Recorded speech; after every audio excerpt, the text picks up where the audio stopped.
Justice Safdar ने भुट्टो को फांसी देने से इख्तलाफ किया तो उसकी मैट्रिक की सर्टिफिकेट को जाली करार दे दिया गया। जस्टिस जहांगीरी ने फौज की मुदाखलत और फॉर्म 47 को खोलने की धमकी दी तो उसकी डिग्री जाली करार दे दी। जमाना बदल गया लेकिन इनकी हरकतें नहीं बदली और ना ही उनका तरीका वारदात बदला।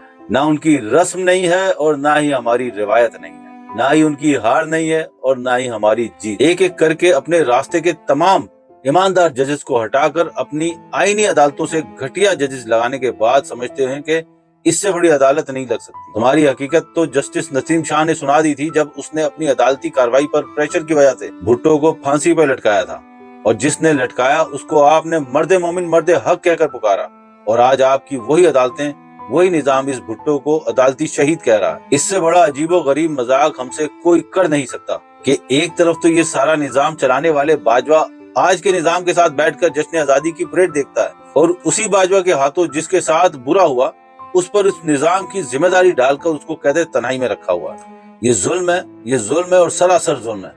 इसका हिसाब एक उस जहनी मरीज या जहनी पस्ती के शिकार के शख्स को देना पड़ेगा जो मुशर्रफ की तरह अपने आप को नाकाबिले तस्खीर समझता था।